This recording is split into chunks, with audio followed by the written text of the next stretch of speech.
Rise. Judge Vanderbeek Court is now in session. Judge, this is case number JVB 1018, Stewart case. Judge, both parties have been sworn. Thank you. You all may be seated. Okay, Ms. Stewart. Ms., I kept the father's last name for our son. Oh, okay. You brought this case before the court. What's going on? We were married, got a divorce a couple of years back. The last 6 years of our son's life, our son's 6, have been not easy, but between us, we get along, and a lot of decisions we make together for our son. We're coming into this new decision here soon of what our son's going to go into for school and different programs. He has been paying child support, but the dues that are going to come up with school are going to be more. Okay. And I wanted to try and get more child support, hopefully to split the difference in the cost of that. Okay, how much is he paying you right now in child support? $430. Okay. And what is it that you're asking in terms of the split? Our son's dues are going to be $1,100 for the new school. What school is this? It's a private school, but he's a brilliant boy, and I think we've done a great job raising him. So to put him into a school that really fits his personality and his education level, I think we agree. Buckle up. This courtroom clash is a full-blown lesson in co-parenting complications. What starts as a mostly cooperative setup between divorced parents takes a sharp turn when child support and private school tuition collide. She's asking for more support to help cover their son's new high-end private school. He's pushing back, basically saying, "Wait a minute. If I'm already paying half the tuition, why should my support payments go up too?" Sounds reasonable, until you dig into the numbers and realize neither side is seeing eye to eye.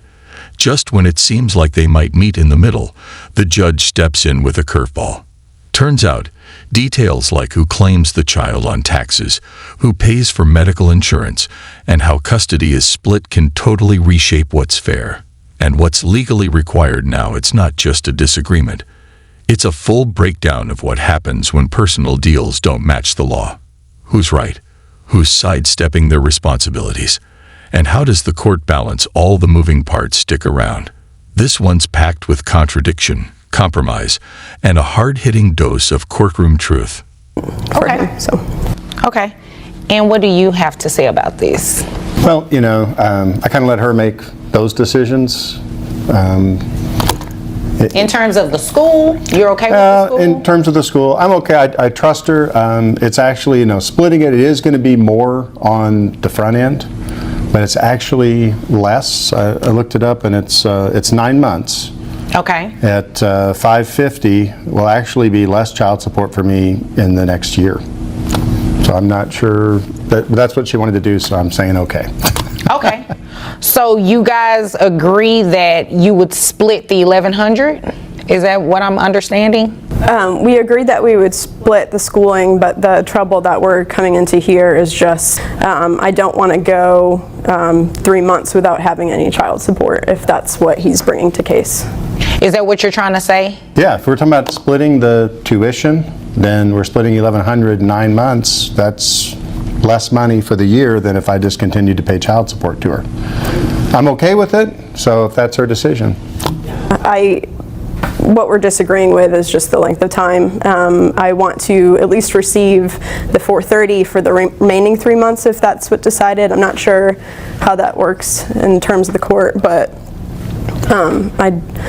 Yeah, unfortunately it wouldn't work like that. We wouldn't be able to do it like that, because then we would be sending a withholding order to your employer for 9 months, and then at the 3rd month have to hope that it reaches them in time enough for the 3 months for it to go down. So it doesn't really work. Hold up. Did you catch that twist?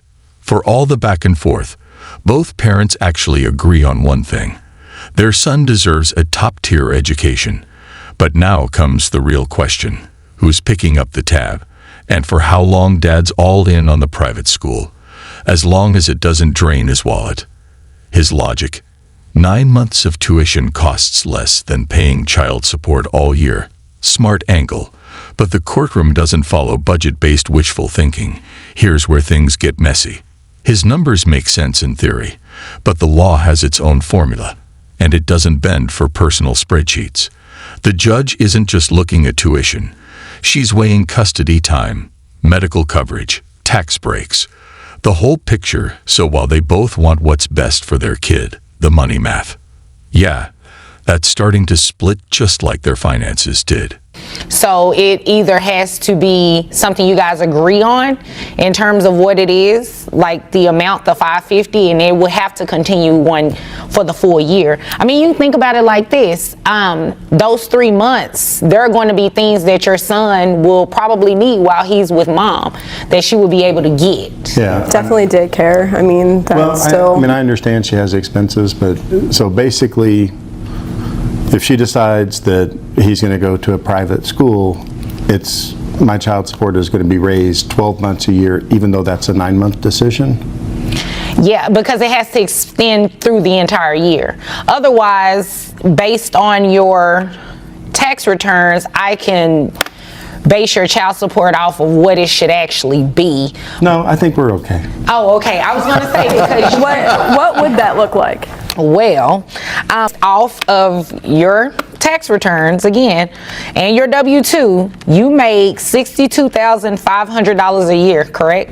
Yes, ma'am. Okay, so health insurance, who carries health insurance? We split it. Okay, good. You guys, double insured. That's very good. That's very good. So if we did your gross, how much do you pay in health insurance for the child? I pay, mine is like $60. $60 a month is all on. Okay. So giving you credit for the $60, that'll bring your gross down. Let me see. Minus the $60, that will bring your gross to about, let's say $5,100, net at $4,156.64. How many children do you have? I have 2 other children. That are under the age of 18? Yes. Okay. So that would be 16%. Yeah, your child support would be about $665. Boom. Reality check. The court isn't Amazon Prime. You don't get to pause payments when it's convenient. Once child support kicks in, it's year-round. No breaks, the judge spells it out. Private school means full-time financial commitment. No picking and choosing when it suits you, bottom line. The law prioritizes consistency, not convenience, so what would you do? Stick with or push for the school switch? I'm okay with I'm okay with the $550? The $550. I think the $550 is good too. I think it's good too. And I mean, you guys will be splitting the tuition, essentially. Since your insurance is better than mine, just because of your occupation, is there something, I mean, I am all about protecting our sides, but if he was to have full insurance over our son, is that something that we address here, or is that something that we address outside of court? Oh no, you can do it on your own independently. You can go ahead and actually drop your insurance if you would like, because he at least is still covered under dad's insurance, and there will be nothing. So now dad's on board with the $550 a month. Cool. But just when things start to settle, mom flips the script. What if you take on the full health insurance? And here's where it gets strategic. Dad's policy is better, and mom's suggesting she drops hers. It's not just generous, it's savvy. Less about scoring points, more about making a smart move for their son in this moment. The vibe shifts. It's no longer just about court orders. It's about teamwork and what actually benefits the kid low-key. It's the most grown-up moment of the whole hearing. Okay. So we'll discuss that after. Okay. Okay. Is that all? You guys have anything else? I guess, when does it take effect? It'll take effect the 1st of each month. So So if today's the 3rd, then it doesn't take effect until the 1st of next until month. the 1st of next month, yeah. Okay. All right. If there's nothing further, you all. So, what did we just witness? A rare moment where both parents walked in wanting the same thing, but had to navigate the legal maze to make it happen. The judge kept it 100. Child support isn't just about numbers. It's about structure, stability, and making sure there's a plan the court can actually enforce even when parents agree. The system needs clarity. Because whether it's private school or basic care, parenting comes with fine print. And flexibility only stretches so far. If this case caught you off guard like it did us, hit that like button. Drop your thoughts in the comments. And don't forget to subscribe. You're watching Truth, where real cases get real clarity.